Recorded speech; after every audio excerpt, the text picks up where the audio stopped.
আমি একজন ভালো ডাক্তার হতে চাই। ছায়া প্রকাশনী, শিক্ষক শিক্ষিকা ও ছাত্রছাত্রীদের প্রথম পছন্দ। দেখো রে নয়ন মিলে,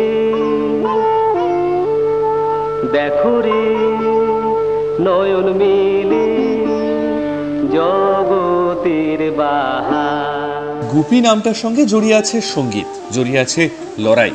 আবারও সিনেমায় ফিরছেন গুপি, তবে সে গুপি ছিল গাইন আর এ গুপি গায়েন। ছবির নামও গুপি গায়েন। গান মূল বিষয়বস্তু হলেও গুপি গাইন বাঘা বাইনের সঙ্গে কোনো মিল খুঁজতে যাবেন না। গুপি গায়েনের গল্প সম্পূর্ণ আলাদা। গুপির চরিত্রে ঋতব্রত, মা এবং বাবার চরিত্রে অপরাজিতা আঢ্য ও শাশ্বত চ্যাটার্জি, আর গুপির দাদুর চরিত্রে সব্যসাচী চক্রবর্তী। জি বাংলা অরিজিনালসের এই ছবির পরিচালক রাজদীপ ঘোষ। আসুন ছবির গল্প এবং চরিত্র সম্পর্কে বিস্তারিত জেনে নেওয়া যাক। এই গুপির গলায় প্রচুর সুর, মানে ভূতের রাজা বর দেওয়ার আগে থেকেই গুপির গলায় প্রচণ্ড সুর আছে, কিন্তু সুরে মানে শিরে সংক্রান্তির জায়গায় সুরে সংক্রান্তি হয়ে গেছে। সেটা হচ্ছে যে বাড়ি থেকে গান গাইতে দেয় না গুপিকে, এবং এই গুপির সঙ্গে ওই গুপি বাঘার কোনো মিল নেই, কিন্তু নামটার মধ্যে একটা অদ্ভুত মজা রয়েছে। সেটা হচ্ছে গুপি কী করে গায়েন হয়ে ওঠে, সেইটার গল্প গুপি গায়েন। ছেলে এবং মা যেহেতু থাকে, ছেলে মায়ের প্রতি খুবই সেন্সিটিভ, খুবই কর্তব্যপরায়ণ, সেই জন্য মায়ের এগেনস্টে যেতে পারে না। ছেলের মনের ইচ্ছেটা আলাদা, আর মায়ের মনের ইচ্ছে হচ্ছে ছেলে লেখাপড়া শিখুক, ছেলে ভালো থাকুক, ছেলে যাতে কোনো ক্ষতি না হয়, কারণ মহিলার জীবনে অলরেডি অনেক ক্ষতি হয়ে গেছে।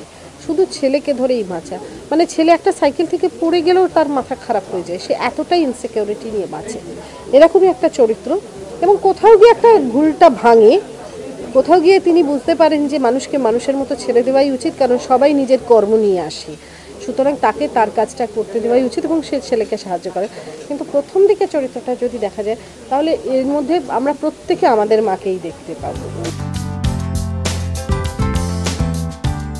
আজকের গল্প একটা ছেলের ইচ্ছে পূরণের গল্প, একটা মধ্যবিত্ত পরিবারের লড়াইয়ের গল্প।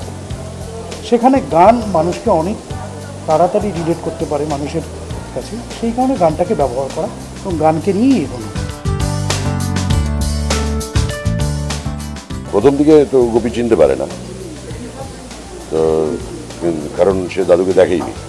তো পরে যখন সে বলে যে আমি তোমার দাদু, এবং দেখে যে ছবির থেকে বেরিয়ে এসছে, তখনও বিশ্বাস করে এবং তারপরে সত্যি সত্যি প্রমাণ করে যে সে ভূত।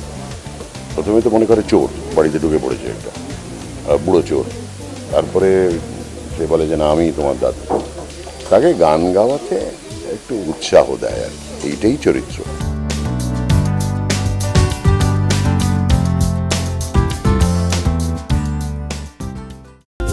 টলিপাড়ার লেটেস্ট নিউজ আর এক্সক্লুসিভ ভিডিওর সঙ্গে আপডেট থাকতে এখনই সাবস্ক্রাইব করুন আমাদের ইউটিউব চ্যানেল। বেল আইকনে ক্লিক করতে ভুলবেন না যেন।